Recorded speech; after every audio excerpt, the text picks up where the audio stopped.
வணக்கம் பக்தர்களே, வணக்கம். எல்லாரும் சௌக்கியமா? ரைட்டு. வீடியோ போட்டு 3 நாள் மேல ஆயிடுச்சு. ஓகே. என் குருவும் என் குருவின் குருவிற்கும் என்னை சுற்றியுள்ள நல்ல ஆத்மாக்களுக்கும் நல்ல தேவதைகளுக்கும் நல்ல தெய்வங்களுக்கும் என் குலதெய்வத்திற்கும் இந்த பிரபஞ்ச ஆற்றலுக்கும் நான் நன்றியை தெரிவித்து இந்த பதிவு செய்கிறேன். என்ன மக்களே, ரைட்டு. நிறைய பக்தருக்கு அமாவாசை பத்தி கொஞ்சம் போடுங்க சாமி அப்படின்னு கேட்டாங்க. அமாவாசை பத்தி நிறைய பேர் போட்டிருக்காங்க. ஆனாலும் எந்த தலைப்புல என்ன போடுறதே தெரியல. சொன்னதே சொன்னவங்க வெறுப்படிக்கும். மற்றவங்களாம் நல்லா சொல்லியிருப்பாங்க. நம்ம தெரிஞ்சதும் சொல்ல முடியாது. நான் உண்மையை ஒன்றியே தான் பேசலாம்னு நினைக்கிறேன். எனக்கு தெரிஞ்சது மாத்திரம் பேசுறேன், அவ்வளவுதான். அமாவாசைன்றது தனியா அதுக்குன்னு ஒதுக்கி இருக்காங்க. பித்திருக்களுடைய நாள் அன்று. ஏன் இந்த பித்திருக்கள் நாள் என்று எதுக்கு ஒதுக்கி வச்சிருக்காங்க? ஏன் வைக்கணும் அதை காலண்டர்ல? அது ஏன் அதை நம்ம வந்து வழிபடணும் அப்படின்னு சொல்லிட்டு ஒரு கேள்வி இருக்குதானே செய்யுது. கண்டிப்பா மக்களுக்கு வரும். கேள்வி வரணும், சந்தேகம் வரணும், கேள்வி எழுப்பணும். கேள்வி பிறந்தால்தான் ஞானம் பிறக்கும். கேள்வி பிறக்காம ஞானம் பிறக்காது. ஏன்னா கேள்வி கேட்க ஆள் மனசு ஒண்ணு வழி நடத்துது. கூடிய நீ இறக்கும் காலம் வரைக்கும் உன் ஆழ்மனம் தான் உனக்கு தொடர்ந்து வரும். உன்னோட ஆத்மா தான் தொடர்ந்து வரும். அப்போது நீ கேள்வி கேட்கும் போது உனக்கு தேவையான உன் வழி நடத்தி செல்ல, உன் நேர்மையாக நேர்வழியில் செல்ல உனக்கு எல்லா உதவிகளும் தன் பதிலாக தந்து உன் வழி நடத்தும். அதுதான் கேள்வி கேட்கணும். கரெக்டான கேள்வி கேட்கணும். புசுமு பிடிச்ச கேள்வி குண்டக முண்டக்கெல்லாம் கேட்கக்கூடாது. கரெக்டா கேட்கணும். உனக்கு தேவைகளுக்கு கேட்கணும். ஒரு நல்ல விஷயம் செய்யறதுக்கு கேட்கணும். ரைட். அமாவாசை சந்திரனும் சூரியனும் ஒன்றாக இணையும் போது இருட்டான ஒரு நிலை ஏற்படுகின்றதுக்கு அமாவாசை என்று சொல்கிறார்கள். அந்த அமாவாசை நாளில் இந்த பூமியில் அந்த கதிர்வீச்சுக்களுடைய தன்மை சாதாரண நிலையிலிருந்து வேறுபட்டு சில பூமியில் சில மாற்றங்களை, சில நெகட்டிவ் எதிர்மறையான ஆற்றல்களை நேர்மறையை ஆக்குறதுக்கோ சமப்படுத்துறதுக்கோ அதை தன்னைத்தானே சரி செய்து கொள்வதற்காக இப்படி ஒரு நிகழ்வு நடக்கின்றது. இது நான் உணர்ந்தது. நான் எதுவும் படிக்கல. ஏன்னா இப்ப நம்மளை எப்படி நம்ம உடம்பு நம்மளை வந்து தன்னைத்தானே அது சரி செய்து கொள்கிறதோ அது மாதிரி இயற்கையும் தன்னைத்தானே சரி செய்து கொள்வோம். ஏன்னா இப்ப பாத்தீங்கன்னா காசி இதெல்லாம் வந்து ரொம்ப மாசு அடைஞ்சு போச்சு. அதை வந்து சுத்தப்படுத்தணும்னு சொல்லிட்டு அரசாங்கத்துல எல்லாம் ஒரு தீர்மானம் போட்டு எத்தனை கோடி ஒதுக்கணும் சொல்லிட்டு ஒதுக்குனாங்க, செஞ்சாங்க, எல்லாம் பண்ணாங்க. லாஸ்ட்ல என்ன ஆச்சு? கொரோனா வந்தது. கொரோனா வந்தோடனே அது பொல்யூஷன்லாம் இங்க கம்மி ஆகணும். அந்த வண்டி வாகனம் ஏசி இதெல்லாம் ஓடாதனால அந்த பொல்யூஷன் கம்மி ஆயிடுச்சு. மக்கள் நடமாட்டம் அங்கங்க முடங்கிட்டுனா பொல்யூஷன் கம்மி ஆயிடுச்சு. அப்ப பாத்தீங்கன்னா இயற்கையாவே தன்னைத்தானே வந்து அந்த நதிகள் வந்து சுத்தமாயிடுச்சு. எவ்வளவு கோடி செலவு பண்ண வேண்டிய விஷயத்த தன்னைத்தானே அது சரி செய்து கொண்டது. அதே மாதிரி ஓசோன் வலையில ஓட்டை இருந்து சொன்னாங்க. அதுவும் வந்து தன்னை சரி செஞ்சுக்கிச்சு. இப்ப மறுபடியும் வண்டி வாகனம்லாம் லாக்டவுன் பண்ணோம்னா அவங்க வேலையை இயல்பான வாழ்க்கையை திரும்பின அப்புறம் மறுபடியும் அது கொஞ்சம் ஓட்ட விழுந்துருச்சு. அதனால வெப்பம்லாம் அதிகம் சொல்றாங்க.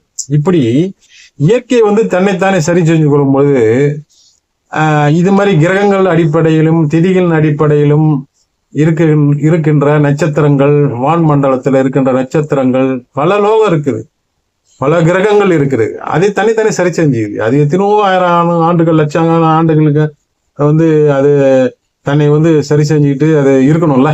நம்ம இடையில போயிடுறோம். நிலா தோண்டி எத்தனை வருஷம் ஆச்சு யாருக்கு தெரியாது. சூரியன் தோண்டி எத்தனை வருஷம் ஆச்சுன்னு தெரியாது. அப்போ அது தன்னை சரி செஞ்சுட்டு தானே இருக்கு. ஏதோ ஒன்று நடந்து தானே இருக்கு. அந்த ப்ராசஸிங் தான் அது.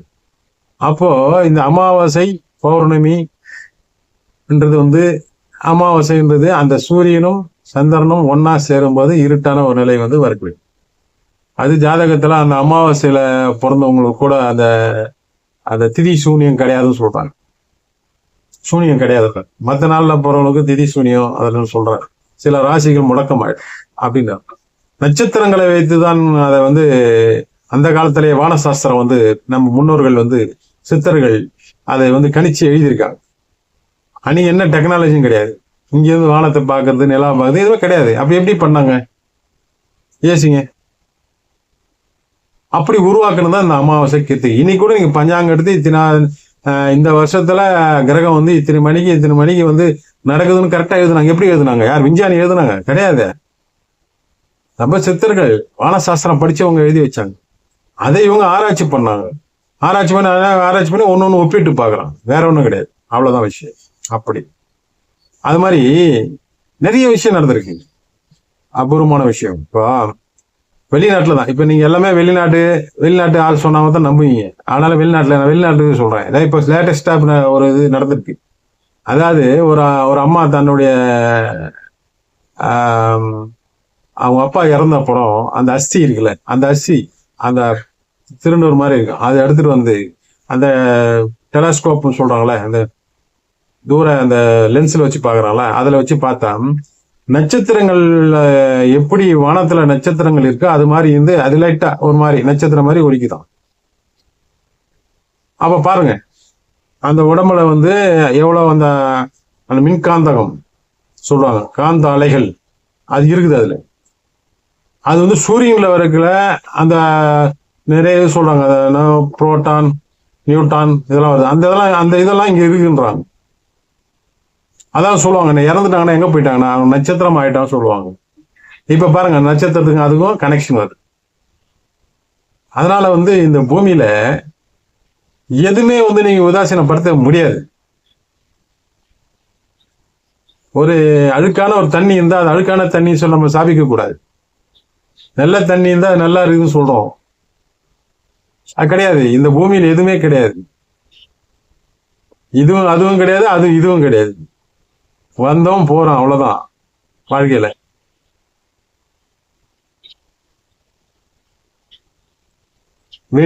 சொல்லுவாங்கல்ல, கண்டவரும் இல்லை வென்றவரும் இல்லை இந்த பூமியில. அதனால இந்த அமாவாசையில நீங்க இந்த பித்திருக்குன்றதுல நம்ம முன்னோர்கள் சொல்லுவாங்க, யாருன்னா சாபம் விட்டா மாவனா 27 ஜென்மத்துக்கு நீ உருப்பிட மாட்டடா நீயும் குடும்பமா அப்படின்னு சொல்லுவாங்க, சாபம் விடுவாங்க. தயவுசெய்து அப்படியெல்லாம் யாரும் விட்டுறாதீங்க. தப்பு, அது ரொம்ப தப்பு. அது சும்மா இந்த எச்ச சாப்பாடுக்காக நம்ம வாழ்ந்துன்னு இருக்கோம். அது அந்த சாபம் விட்டீங்கன்னா அந்த பலிக்கும். அது அப்போ அந்த கர்மா உங்களுக்கு ஏறிக்கும், நீங்க அனுபவிக்கணும் அடுத்தது. புரியுதுங்களா? அதனால நீங்க விடாதீங்க. அந்த 27 நட்சத்திரங்கள்ல தான் நம்மளுடைய முன்னோர்கள், நம்ம வீட்டில் பிறகுற குழந்தை, இல்லை இறக்குறவங்க போறவங்க எல்லாமே ரொட்டீனா அது வந்துகிட்டே இருக்கிறாங்க. அந்த பிறப்பு எடுத்துக்கிட்டே இருக்கிறாங்க. நம்ம நினைக்கிறோம் இறந்துட்டாங்க, அடுத்த பிரிவு எடுத்துட்டாங்க, அடுத்த பிரிவு எடுப்பாங்க, அதுக்கான காலகட்டம் இருக்கும். அவ்வளோதான், முடிஞ்சு போச்சு. இறந்துட்டாங்கன்னா முடிஞ்சு போச்சு. அவங்களுக்கு நமக்கு வந்து சம்மந்தம் கிடையாது. இருந்தாங்க பெத்தாங்க போட்டாங்க போயிட்டாங்க அப்படின்னு நினைக்கிறான். தப்பு, மகா தப்பு. அதெல்லாம் அவங்க ஆத்மாக்கள்லாம் நம்மளை கண்காணிச்சுட்டே தான் இருக்கும். உங்களை நம்ம தாத்தா முப்பாட்டன் அவங்கெல்லாம் வந்து அந்த பித்தூர் லோகத்துல ஆயுள் காலம் முடியாம இருக்கிற வரைக்கும் நம்மளை கண்காணிப்பாங்க. அதுக்கப்புறம் அவங்க ஆயுள் காலம் முடிஞ்சது, அடுத்த பிறகு எடுத்து நான் போகணும், என் ஆசாபாசங்கள் நான் விட்டு வந்தேன்னா நான் அனுபவிக்கணும்னு சொல்லும் போது அந்த குடும்பத்திலேயோ அதுக்கான சூழ்நிலை தகுந்த மாதிரி இடத்துல அதுக்கான தாய் தாப்பனை எடுத்து அதை தேர்ந்தெடுத்து எந்த இடத்துல போய் நம்ம வந்து கரெக்டா போறதா நம்ம நினைச்சதெல்லாம் நம்ம நிறைவேற்றலாம் நினைச்சு அந்த கர்மா கழிச்சிடலாம் அப்படின்னு சொல்லிட்டு நினைச்சிட்டு வரும். அந்த ஆத்மா வந்து அந்த தாயின் கருவில வந்து ஐக்கியமான அப்புறம் அது பயங்கர கற்பனையில வாழ்ந்துன்னு இருக்கும். அது நம்ம வெளி உலகத்துக்கு வந்தோம்னா இப்படிலாம் அனுபவிக்க போறோம், இப்படிலாம் செய்ய போறோம் அப்படின்னு நினைச்சிட்டு இருக்கோம். ஆனால் அந்த தாயின் கருவறையிலிருந்து வெளியே வந்த அடுத்த செகண்ட் அவன் கருவறையில என்னென்ன கற்பனையில இருந்தோ இல்ல பித்ருலோகத்துல ஆத்மா இருக்கும்போது என்னென்ன அது நினைச்சிருந்தோ எல்லாத்தையும் சுத்தமா மறந்துடும். இந்த காத்து பட்ட உடனே மறந்துடும். அது மறந்துடும். அதுதான் இந்த பூமியில இருக்கிற விஷயம். அப்படி இந்த நம்ம முன்னோர்கள் பித்தர்கள் இருக்கும்போது இன்னைக்கு அந்த அமாவாசைன்றது அவனுக்கு ஒரு லீவு மாதிரி. நீ உன் சொந்த பந்தங்கள்லாம் போய் நீ போய் பார்த்துட்டு வா, பர்மிஷன் கிராண்டட் பண்ணி விட்டுருவாங்க மேல. அப்போ அவங்க வருவாங்க. நம்ம என்ன பண்ணோம் தெரியுமா, இங்க நல்லா பிரியாணி சோறு பணம் காசு காரு பங்களா இருக்கும்போது இந்த பித்தர்களுக்கு அமாவாசை கிம்மே ஆச்சு போய் சிக்கன் பிரியாணி ஆர்டர் பண்ணி சாப்பிடு, அதெல்லாம் சரி நம்ம வெளியே சாப்பிட்டுக்கலாம், வீட்டுல கும்பிட்டுக்கிறோம் அப்படின்னு நினைச்சிட்டு ஏதோ ஒண்ணு சொல்லி என்ன பண்ணுவாங்க. ஆனா அவங்க வந்து வாசல்ல காத்திருப்பாங்க. நம்மளுடைய பிள்ளைகள் என்ன பண்றாங்க, நம்ம விட்டு போயிட்டாங்களா, எப்படி இருக்கிறாங்க, நம்மள கவனிக்கிறாங்களா, நம்மள நினைக்கிறாங்களா, நமக்காவது எதுனா பண்றாங்களா அப்படின்னு வந்து பார்ப்பாங்க. அதுதான் அமாவாசையில சொல்லுவாங்க, வாசல்ல கோலம் போடாதீங்க, சுமங்க நீங்க வந்து நல்ல கோலம்லாம் போட்டு பசுமை நல்லா மங்களகரமா இருந்ததுன்னா தெய்வங்கள் வந்து வரும். அங்க தெய்வங்கள் வர இடத்துல இந்த பித்தர்களுக்கு அங்க வேலை கிடையாது. அதனால அதை நீங்க மங்களகரமா வச்சிருந்தீங்கன்னா அங்க வரமாட்டாங்க. அதனால வெறும் தண்ணியை ஊற்றி விட்டுருவாங்க, வேலை இதெல்லாம் போட மாட்டாங்க. அப்போ அந்த பித்தர்கள் வீட்டுக்குள்ள வருவாங்க. இறை அந்த தெய்வமும் அவங்களுக்கு அனுமதி கொடுக்கும், குலதெய்வம் அனுமதி கொடுக்கும். ஏன்னா இருந்தவங்களாம் அந்த குலதெய்வம் கண்ட்ரோல் அங்க அனுமதி வாங்கிட்டு தானே வருவாங்க. அப்போ குலதெய்வம் அவங்க வீட்டுல இருந்தா கூட அவங்க வந்து உள்ள வர வைப்பாங்க, வந்து பாரு பார்த்துக்கோ சொந்தம் பந்தாலும் எப்படி இருக்குன்ட்டு. ஆனா நம்ம என்ன பண்ணுவாங்க, அதெல்லாம் ஒண்ணு கண்டுக்க மாட்டாங்க, நினைச்சே பார்க்க மாட்டாங்க. ஏதோ அமாவாசை பேருக்கு தலைக்கு ஊத்திக்கணுமா, ரைட்டு ஓகே கற்பனாதமா சாம்பார் சோறு அவத்திக்கீரையை வச்சு பண்ணலாம்னு நினைப்பாங்க. அது பண்ணக்கூடாது. அது நீங்க மூட நம்பிக்கையா கூட இருக்கட்டும், பரவாயில்ல, ஒன்றும் தப்பு கிடையாது. மூட நம்பிக்கையோட இருக்கட்டும், ஒன்றும் பிரச்சனை கிடையாது. நீங்க அதை செய்யுங்க. நம்ம முன்னோர்கள் செஞ்சாங்க, செய்வோம். நம்ம முன்னோர்கள் தான் நம்ம இந்த உடம்பு இந்த ஆத்மாலாம் எடுத்துன்னு வந்திருக்கோம். நீங்க வேற எதுவும் நம்பாதீங்க. அவங்க இல்லைன்னா நம்ம இல்லை. அதனாலதான் தாய் தாப்பன் கண் கண்ட தெய்வம்னு சொல்லியிருக்கோம்.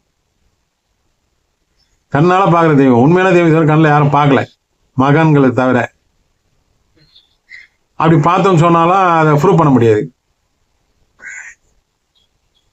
அப்படி நீ கடவுளை பார்த்து 4 பேர் சொன்னா உன்னை பைத்தியக்காரன் ஆகிடுவான். இதுதான் உலகம். அப்போ அவங்க வருவாங்க, அந்த பித்தர்கள் வரும்போது அவங்க அவங்க இருக்கும் காலத்துல என்ன சாப்பிட்டாங்களோ அதெல்லாம் சமைச்சு அது தனியாக ஒரு ஹால்லையோ இல்லைன்னா ஒரு இடத்துல வந்து அவங்கள படையல் போட்டு அந்த சாப்பாடு ஒரு பிடி எடுத்து அதை கொஞ்சோண்டு எள்ளு தெளிச்சுட்டு அதை எடுத்துட்டு போயிட்டு ஒரு மேலே காக்காவுக்கு ஃபர்ஸ்ட் நீங்கள் வைக்கணும்.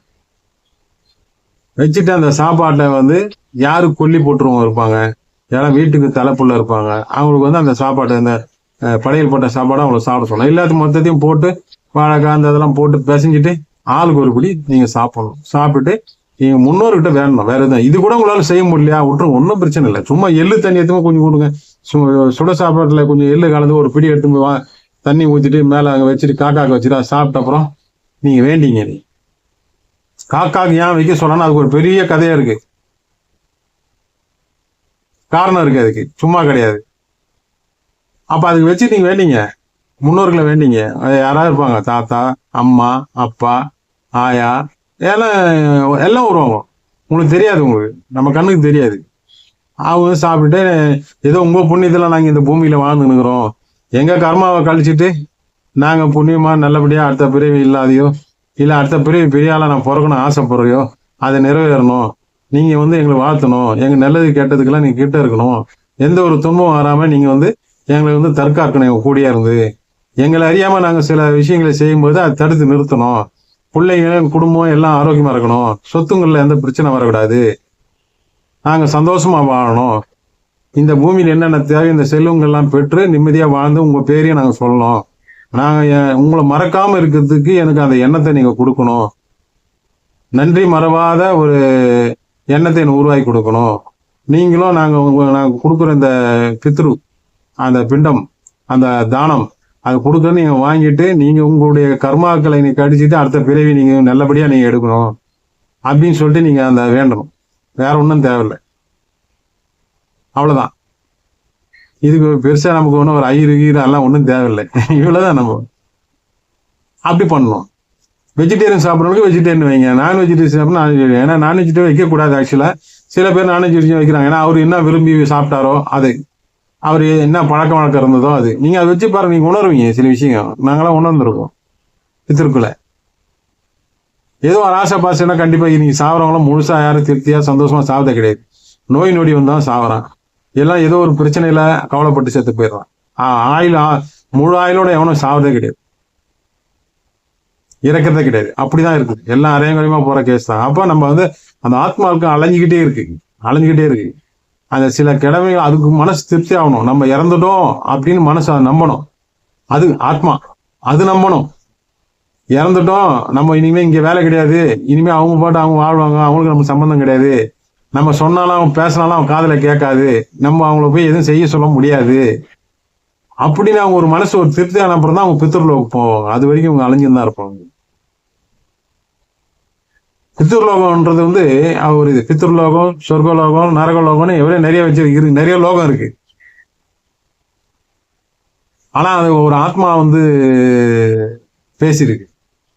ஏன்னா போன ஆத்மா நான் ஏன் இங்க வந்தேன், நான் இங்க வந்து சொல்லுவேன், நான் வந்து மாநிலம் இருக்கும்போது வந்து எப்போ நம்ம போய் சேர்ந்து போறோமோ இந்த கஷ்ட நஷ்டம் ஏன் அனுபவிக்கணும், நிம்மதியே கிடையாது. இது வேணவே வேணாம், அந்த பிரிவே வேணாம், இந்த ஜென்மமே வேணாம், இந்த பூமியிலே இருக்கக்கூடாது, மேல போயிடணும் சொன்னேன். ஆனா மேல வந்த அப்புறம் தான் தெரியுது, இங்க வந்து காத்து வந்து நம்ம சுவாசிக்கிற காத்து கிடையாது.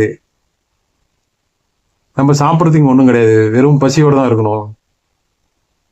இருட்டா இருக்கும், வெளிச்சம் இல்ல. எல்லா பித்திருக்களும் அப்படிதான் இருக்கிறாங்க. சொர்க்கம்ன்றது பூமியில தான் இருக்கு. நரகமும் சொர்க்கமும் தேர்ந்தெடுக்க மனிதனோட வேலை. ஆனா அது நம்ம வந்து அதை உணர்றது இல்ல. அங்க ஒரு கட்டமைப்பு இருக்கு பூமியில, பணத்தை பேஸ் பண்ணி போற மாதிரி இருக்கு. அதனாலதான் நம்ம இவ்வளவு கஷ்டப்படுறோம். இந்த உடம்புக்கு உணவு எல்லாம் தேவையில்லை, ஆத்மாவுக்கு வந்து உணவு தேவையில்லை. அந்த அந்த ஆற்றல் சக்தி இருந்தா போதும், வேற எதுவும் தேவையில்லை. இருக்கு அதான் காஸ்மிக் எனர்ஜின்றாங்களா அது மாதிரி. ஆனா தண்ணி கிடையாதுங்க. நாங்க வந்து இந்த ஆத்மா வந்து அந்த போத உடம்பு சுமந்து உணவு 3 வேளை உணவு உண்ணுவது, நினைச்சதும் வாங்கி சாப்பிடுறது, பணம் சம்பாதிக்கிறது, ஏசியில படுக்கிறது, ஃபேன்ல காத்து வாங்குறது, பைக்ல போறது, கார்ல போறது, இப்படியெல்லாம் நாங்க அனுபவிச்சிட்டோம். ஆனா அது மாதிரி நாங்க அங்க மேல வந்து இருக்கல இல்லையே, நம்மளால முடியலையே, நினைச்ச போக முடியலையே, வர முடியலையே, இதுதான் பெரிய துக்கமா இருக்குது, நம்ம பொண்டாட்டி விட்டு வந்துட்டோம், நம்ம பிள்ளைய விட்டு வந்துட்டோம் அப்படின்னு நம்ம வந்து அவங்க ரொம்ப அங்க புலம்பிட்டு இருக்காங்க. அது ஒரு காலகட்டத்துல இப்ப அவங்களோட வாரிசு, இப்ப ஒரு ஆத்மா மேல போயிடுச்சுன்னா அதோட வாரிசு ஒருத்தன் எவனா இந்த நேரத்துல நினைச்சா கூட அவங்களுக்கு அது மறுபடியும் நம்மளை இங்க கூப்பிடுற மாதிரி. அதனாலதான் அமாவாசைன்ற ஒரு நாள் தனியா வச்சிருக்காங்க. அன்னைக்கு வந்து யாருன்னு நினைக்கலாம், யாரும் கூப்பிடலாம், அவங்களும் இங்க வந்து போகலாம், செய்யலாம். அமாவாசை மாலி அமாவாசைன்னு வச்சிருக்காங்க. மறந்தவனுக்கு மாலி அமாவாசை. அப்படி நமக்கு ஒரு தெரிஞ்சு டெய்லி கூட நீங்க வந்து காக்காக்கு வந்து அந்த எள்ளு ஆளுனா தானே வச்சா, அந்த நம்ம முன்னோர்கள் எவ்வளவு பேரு எவ்வளவு ஆத்மா இருக்கோ அவங்களுக்கு வந்து கர்மா கொஞ்சம் கொஞ்சம் கழிஞ்சிட்டே இருக்கலாம். அடுத்த பிறவின்னு ஒண்ணு அவங்க எடுத்துட்டு இருந்தா கூட நம்ம செய்யற இங்க கர்மா அந்த திதி அவங்களுக்கு வந்து உதவியா இருக்குமா, அவங்களுக்கு வந்து புண்ணியமா போய் சேருமாங்க. அதுதான் அது. இப்ப நம்ம ஒரு பெரிய சிக்கல்ல மாட்டிக்கிட்டோம், நம்மளை காப்பாற்றவே முடியாது ஒரு கண்டிஷன் வரும், அவ்வளவுதான் முடியாது, இனிமே யாரும் முடியாது, நம்மளால நம்ம வேலை முடிஞ்சிச்சு, நம்ம கதை முடிஞ்சிச்சு அப்படின்னு நினைப்போம். ஆனா எங்கெல்லாம் வருவான்னு தெரியாது, எதுக்குன்னு வருவாங்க, அது ஒண்ணும் இல்லாம புஷ்குன்னு போயிடும். அது என்னன்னு காட்டுன்னா, நமக்கு நம்ம விட்டுட்டு போன ஜென்மத்தை விட்டு வந்த இருப்பாங்கல்ல, நம்முடைய உறவாரெல்லாம் இருப்பாங்களா, அவங்க நம்ம இறந்துட்ட அப்புறம் நமக்கு திதி குத்துனே இருந்திருப்பாங்க. அதுல வந்து அந்த புண்ணியம் அவங்க செஞ்சது நம்ம இந்த பிறகு எடுத்துட்டு நம்ம இப்ப இங்க உலாகிட்டு இருக்கோம். அங்க எங்கேயோ செஞ்சு கிடலாம், எங்கேயோ ஒருத்தர் இருக்குதான். இது எப்படி சாமி வரும், நம்ம ஜாதி குலம் மதம் வேதம் எல்லாம் வேற ஆச்சு, அது எப்படி வரும் அப்படின்னா, பிறக்கும் போது எப்படி பிறந்தாங்க தெரியுமா இது வரைக்கும் யாருன்னா? ஒருத்த மனிதன் வந்து குரங்குல இருந்தா மனிதன் வந்தான்றான், ஒருத்தனா ஆதாம் ஏவாள்ன்றான். சரி, ஒரு ஆணும் ஒரு பெண்ணு கண்டிப்பா அது இருந்தாதான் அடுத்த பரிமாணமா நடந்திருக்கும். அப்போ நம்ம எல்லாமே ஒரு தாய் பிள்ளைகள் தான். கிளைகள் பிரிச்சுக்கிட்டோம், அவ்வளவுதான், வேற ஒண்ணும் இல்லை. ஒவ்வொன்றா கிளையா மாறுது. அது வந்து மனிதனே அது கொஞ்சம் அறிவு அதிகமா இருக்கிறவங்க மதத்தின் அடிப்படையாலும் ஜாதியின் அடிப்படையாலும் பிரிச்சு மக்களை வச்சுக்கிட்டு அவங்க தேவைகளை பயன்படுத்திட்டு மனிதனை வந்து பிரிச்சு பண்ணிட்டு இருக்காங்க. இன்னைக்கு என்ன காலம், அறிவு வளர்ந்த காலம். இன்னைக்கும் வந்து மூடாத்திரமா இருக்கிறாங்க, தெரியுதுங்களா? மூடாத்திரமா இருக்கிறாங்க. அப்படி இந்த ஒரு இதெல்லாம் இருக்கு. அமாவாசைக்குன்னா இப்படி இருக்கு, அதுக்கான கோயிலுங்க நிறைய இருக்கு. நீங்க தொடர்ந்து ஒரு அமாவாசை நீங்க நல்லா விரதம் இருந்து கொண்டு பாருங்க. அன்னைக்கு பாருங்க, அமாவாசை எதுக்கு அவுத்திக்கீரை பசுமாடு கொடுக்க சொல்லுவாங்க. அவுத்திக்கீரை அது வந்து விஷத்தை முறிக்கக்கூடிய தன்மை இருக்கு. சிவன் கோயில்ல இருக்க மாட்டுக்கு எதுவும் கொடுக்க சொல்லுவாங்க. ஏன் மாட்டு கொடுக்குறோம்னா, சாதாரண மாடு இருக்கு பாத்தீங்களா, சாதாரண மாடுனா சீம மாடு, அது பசுமாடே கிடையாது, சீம மாடு. சீமனா வெளிநாட்டு மாடுன்னு அர்த்தம். அது வந்து மரபான மாற்றப்பட்ட ஒரு இனம். அது பாலுக்கு கறக்கிறதுக்குன்னு உருவாக்குனது. அது வந்து அந்த ஜீவன் ஆத்மா அவ்வளவுதான் இருக்கும், பால் கறந்து கொடுக்கும். அதனால வந்து தெய்வ ஆற்றலாம் அதுல ஒன்றும் பெருசா கிடையாது. நாட்டு பசு மாடு கொண்டுதான் அந்த தெய்வ ஆற்றல் வந்து இருக்கு, கிரகிக்கக்கூடிய அந்த இயற்கையுடைய இதை வந்து கிரகிக்கக்கூடிய இருக்கு. நாட்டு மாட்டுல வந்து அந்த காளை மாட்டுல அந்த திமிரு இருக்குன்னு சொல்லுவாங்க. அதுல வந்து அந்த காஸ்மிக் எனர்ஜி, அந்த இறை ஆற்றல் எல்லாம் வந்து ஈர்க்கக்கூடிய சக்தி இருக்கு, சேர்த்துக்கூடிய சக்திகள். அதுதான் சிவன் கோயில் அதை வச்சிருப்பாங்க. ஏன்னா அது சிவலிங்கத்துக்கு அது அந்த எனர்ஜியை வந்து சப்ளை பண்ணும். அதனாலதான் மாடு கோசாலைன்னு அதுக்கு வச்சிருக்காங்க. அது வந்து அந்த உணவு அப்சர்வ் பண்ணக்கூடிய ஈர்க்கக்கூடிய சக்தி அதுக்கு இருக்கு. அதே மாதிரி வில்வ மரம், ஆனால் தான் வந்து விருட்ச மரம் வில்வ மரம் வச்சிருப்பாங்க. அதே மாதிரி லிங்கம் மேல இருக்கிறது அந்த கலசம், லிங்கத்துக்கு கீழே இருக்கிற அந்த செப்பு தகடு மந்திரங்கள் ஓதி ஓதி வச்சிருப்பாங்க. அப்பதான் அந்த எனர்ஜி ஆற்றல் மக்கள் வந்து கும்பிடும் போது அவங்களுக்கு நல்லதெல்லாம் நடக்கிறதுக்காக பண்ணி வச்சிருக்க. இப்படி இந்த அவுத்துக்கிரியா கொடுக்க சொல்லலாம்னா அது என்ன விஷத்தன்மை சாப்பிட்டாலும் இந்த தொண்டையால வந்து நிற்குமா. தொண்டை கீழே போய் பாலில் கறந்து அந்த விஷம் கலந்து வராது, விஷம் கலக்காது. நீ தான் விஷம் சாப்பிட்டாலும் பாலில் விஷம் இருக்கா, பசும்பாலில். அதனாலதான் பசும்பாலை வந்து அது ஒரு புனிதமா வந்து தெய்வத்துக்கு வந்து அபிஷேகம் பண்றது, அதை சாப்பிட்றாங்க. அப்ப இந்த இந்த அவுத்திக்கீரை நீங்க கொடுத்தீங்கன்னா அது விஷத்தை வந்து முறிச்சிடும். அதுக்குதான் அவுத்திக்கீரை கொடுக்க சொல்றேன். அது ஒரு பெரிய புண்ணியம் அது. அதுக்குதான் அதை கொடுக்க சொல்றேன். அப்போ அந்த அமாவாசை நல்லா கொடுக்கும்போது நீங்க அவுத்திக்கீரை கொடுக்கும்போது அந்த நம்ம முன்னோர்கள்லாம் வந்து இந்த மாடு, ஆனா 3,000,000 தேவர்களும் வந்து அந்த பசுமாட்டுல இருக்கும் சொல்லி சொல்லியிருக்காங்க. அப்ப அந்த பித்தூர்கள்லாம் அங்க வந்து இருப்பாங்களாம். அப்போ இந்த அவுத்திக்கீரை கொடுக்கும்போது அதை சாப்பிட்டுட்டு அதை வந்து அது ஆசீர்வாதம் பண்ணணும். உங்க பித்தர்கள் எல்லாம் வந்து நல்லா மோட்சம் அடையட்டும், நல்ல கதியை அடையட்டும் அப்படின்னு சொல்லி அந்த மாடு வந்து அது வந்து இது பண்ணுவோம். எவ்வளவு சூட்சுமங்கள் வச்சிருக்காங்க பாரு. அந்த அமாவாசை நம்ம சாதாரணமா நினைக்கும். அதனால அன்னைக்கு வந்து விரதம் இருக்கணும். மெயினா அன்னைக்கு நான்வெஜ் எல்லாம் நீங்க சாப்பிடவே கூடாது. விரதம் இருந்தீங்கன்னா, ஏன்னா அது நீங்க நான்வெஜ் சாப்பிட்டாலோ இல்லை வயிறு முட்டை சாப்பிட்டீங்கன்னா ஜீரண சக்தி வந்து ஜீரண கோளாறு வரும். ஏன்னா அந்த பௌர்ணமி சூரியனும் சந்திரனும் ஒன்னா செய்யும்போது சில ஒரு கிரக சேர்க்கை ஒன்னா சேரும்போது எதிர்மறையான ஆற்றல் வந்து அங்க செய்யக்கூடிய எதிர்மறையான அந்த ஆற்றல் வந்து இந்த பூமியில வந்து வளரும். பாருங்க, அமாவாசை பௌர்ணமிக்கெல்லாம் கடல்ல பாத்தீங்கன்னா அலை வந்து பயங்கரமா அடிக்கும், அதுக்கப்புறம் கம்மியாயிடும். ஏன் நடக்குது? அப்ப ஏதோ ஒண்ணு நடக்குது. அது மனித இனத்துக்கு வந்து அதுக்கு கொஞ்சம் இது ஒரு ஸ்லோவா இருக்கும். அப்ப நீங்க எதனா சாப்பிட்டீங்கன்னா அது ஜீரண சக்தி அதெல்லாம் ஆகாது. ஆனாதான் அமாவாசைக்கு என்ன பண்ணாங்க, அந்த அவுத்திக்கீரை சாம்பார் வச்சு சாப்பிட்டோம்னா நம்ம உடம்புல இருக்க விஷத்தன்மையை முறிக்கும். டெய்லியும் சாப்பிடக்கூடாது.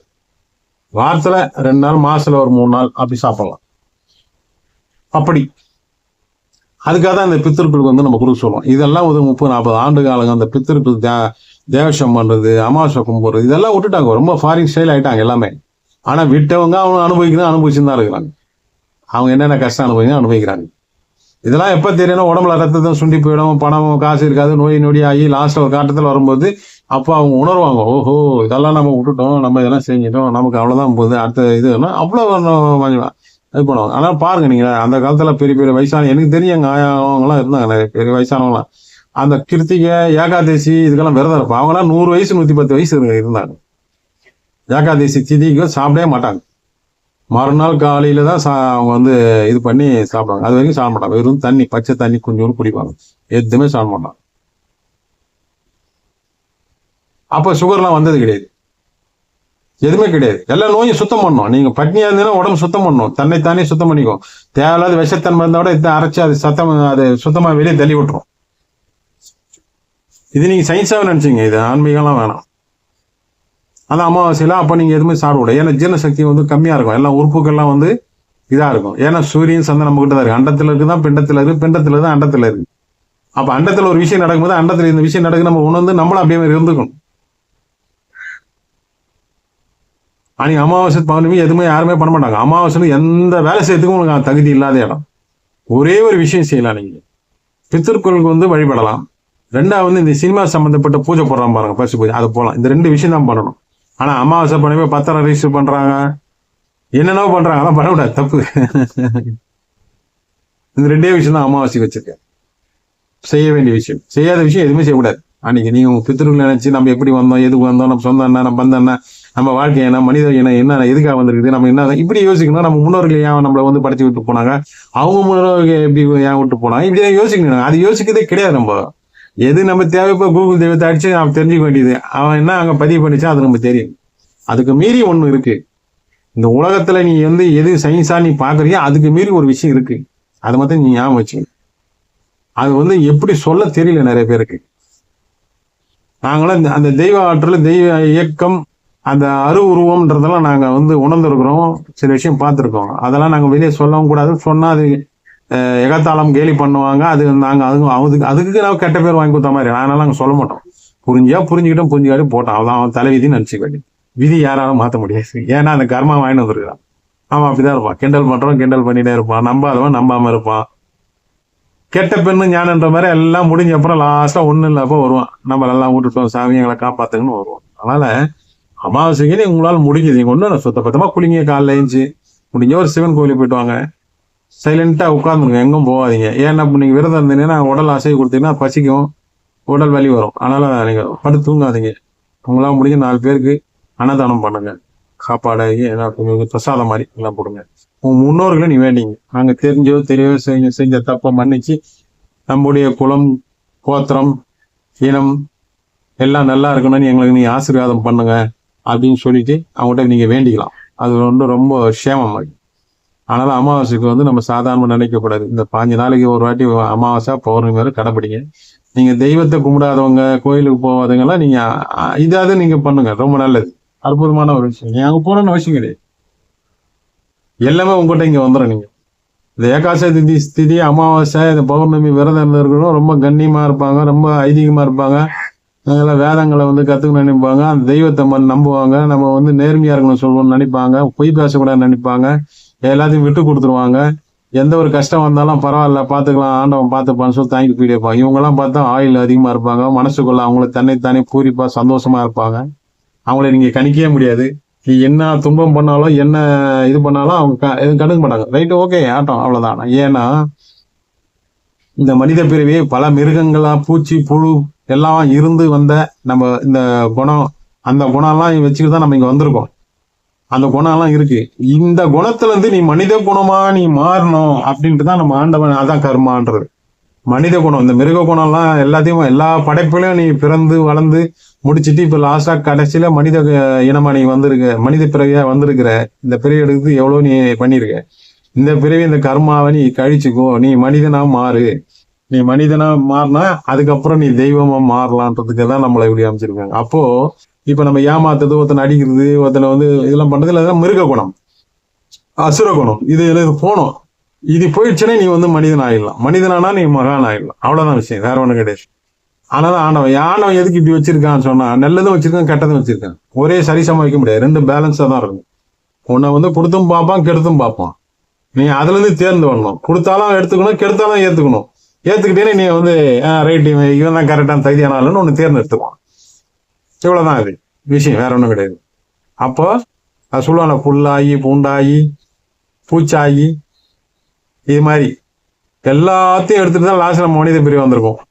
இந்த மனித பிரிவை நீ கரெக்டா நீ மனிதனா நீ உணர்ந்துட்டேன்னா நீ தெய்வமா நீ உன்னை மகானா உணர்ந்து தெய்வத்தோட உன்னை சேர்த்துப்பாங்க. அடுத்து உனக்கு பிறவி கிடையாது. இவ்வளவுதான் விஷயம். இதுதான் அமாவாசை தத்துவத்துல இருந்து இவ்வளவு விஷயம் இருக்கு. இன்னும் நிறைய பேசலாம், அது வேணாம், ரொம்ப வளர்த்துட்டு போவோம். இந்த 1/2 மணி நேரம் வீடியோ பார்க்கறதுக்கு நம்ம ஆளுங்களுக்கு ரொம்ப கஷ்டமா இருக்கு, பார்க்க மாட்டேன்றாங்க. அதனால நீங்க இதுதான் விஷயம். நீங்க இதெல்லாம் தெய்வங்களை கும்பிடாதவங்க, உருவ வழிபாடு இல்லாதவங்க, அந்த நம்பிக்கை இல்லாதவங்க இந்த அமாவாசைக்கு, இந்த கிருத்திகை, ஏகாதசி, பௌர்ணமியை நீங்க வழிபடுங்க. இதெல்லாம் உங்களுக்கு கண்ணுக்கு தெரியும். அமாவாசைனா என்ன இருட்டா இருக்கும், பௌர்ணமின்னா வெளிச்சமா இருக்கும். அப்ப நம்புவீங்க கடவுள் இருக்காரு அப்படி நம்புவீங்க. இது யாரும் ஒண்ணும் பண்ண முடியாது. இந்த சூரியன் இல்லைன்னா உலகமே இல்லை, பூமியே கிடையாது. இந்த காற்று இல்லைன்னா சுத்தம். அந்த சூரியன் எப்போ அந்த வெளிச்சம் அந்த பூமியில இருட்டானா இருந்த இந்த கருப்பான ஒரு வெளிச்சத்தை கொடுத்து அதுல ஒரு காற்று வெப்பமாகி அந்த காற்று நீர் எல்லாமே அது உருவாகி இந்த பஞ்சபூதங்கள்ல தான் இந்த பூமி இருக்கு. இங்க ஒவ்வொரு மனிதனும் பஞ்சபூதங்கள் தான். நம்ம எல்லாமே இறைவனுடைய பிள்ளைகள் தான். உன்னை தன்னை போல ஆக்க வேண்டும் என்றே உன் கர்மாக்களை தலையிலேற்றி அனுப்புகிறான். அதை நீ உணர்ந்து நீ அந்த வாழ்க்கையை வாழ்ந்து அவ்வுலகத்து செல்வதற்கு நீ தயாராக வேண்டுமே தவிர இந்த புற வாழ்க்கை ஆசைப்பட்டு இச்சை வாழ்க்கை ஆசைப்பட்டு உன் மனதை நீ கெடுத்துக்கொண்டு மீண்டும் இப்பிறவியை எடுப்பதற்கு நீயே வாய்ப்பை ஏற்படுத்தி கொண்டால் அது உன்னுடைய தலை விதின்னு நினைக்க வேண்டும். அதுக்குதான் அறிவு ஆண்டவன் கொடுத்திருக்கிறான். விதி என்று ஒன்று இருந்தாலும் கர்மா என்று இருந்தாலும் அறிவு ஒன்று கொடுத்திருக்கிறான். அந்த அறிவு மூலம் நீ சிந்தித்து உன் கர்மாவையும் அறிவையும் உன்னுடைய பாவங்களையும் எது நல்லது கெட்டது என்று ஆராய்ந்து அதிலிருந்து நீ விடுபட்டு நேர்மையான வாழ்க்கையை நீ வாழ்ந்த உன் கர்மாவை கழித்து கொண்டு புண்ணிய கர்மாவை உயர்த்து கொண்டு புண்ணிய லோகத்துக்கு நீ செல்வதற்கு தகுதியானவனாக உன்னை நீ தயார்படுத்திக் கொள்ள வேண்டும். அதுதான் அறிவு. அப்ப அந்த ஆத்மா உனக்கு எல்லாத்தையும் ஒத்துழைக்கும். இந்த புற வாழ்க்கைக்கு இந்த மேல் மனசு ஆசைப்படுகின்ற வாழ்க்கையில் நீ ஓடினாள் என்றால் நீ மீண்டும் மீண்டும் நீ பூமியில் நீ மானிடனாக பிறந்து துன்புற்று இன்புற்று இப்படியே நீ மீண்டும் மீண்டும் பிறந்து கொண்டே இருக்க வேண்டித்தான். அதனால் கொஞ்சம் நல்லவர்கள் சொல்கின்ற வார்த்தைகளை கணித்து யோசித்து தன்னை விழித்து கொள்ள தயார் செய்து கொள்ளுங்க. அதுதான் நான் சொல்ல போறேன். இப்ப இந்த ஜென்மத்தில் யோசிச்சிருங்க. உங்களால் முடியல விட்டுங்க, அடுத்த ஜென்மம் இருக்கலாம். இந்த ஜென்மத்தை யோசிச்சுங்க. ஏன்னா ஆன்மீக ஒரு விஷயத்த சொல்லணும், அது ஏன் இப்படிலாம் இருக்குமா ஒண்ணு? கடவுள் இல்லைன்னு சொன்னா அப்ப கடவுள் இருக்கான்னு அர்த்தம். கடவுள் இருக்கிறான்னு சொன்னா கடவுள் இல்லைன்னு சொல்றோம். அது மாதிரி யோசிக்கணும். அப்ப நம்ம எதுக்கு வந்திருக்கு, என்னத்த வந்துடுறது? இப்ப இந்த படிப்பு இப்ப படிக்க ஆரம்பிச்சிருங்க. இதுல இருந்தே நீங்க தப்பு பண்றதுல இருந்து கொஞ்சம் கொஞ்சமா கம்மி பண்ணிட்டே வர வர வர வர உங்களுக்கு புண்ணிய கர்மம் அதிகமாக நல்ல எண்ணங்கள், நல்ல ஆற்றல், தெய்வம் உங்களை தேடி வரும். ஆத்மா நம்ம சித்தலர்கள் மகான்கள் எல்லாம் உங்களை நாடி வருவாங்க. உங்களை வச்சு சில விஷயங்களை செய்யணும். இந்த பூமிக்கு நீ தேவையான ஒரு ஆத்மாவாக நீ உருவாகி விடுவாய். அப்போ உன்னை வச்சு எல்லாத்தையும் என்ன செஞ்சுப்பா, நீ தெய்வ பிள்ளைவா மாறி விடுவேன். அவ்வளவுதான், முடிஞ்சிச்சு. ஓகேவா? சந்தோஷமா? ஏதோ என் அறிவு கேட்டவாறு நான் பேசுகிறேன். தவறு இருந்தால் மன்னித்து விட வேண்டும். நன்றி, வணக்கம்.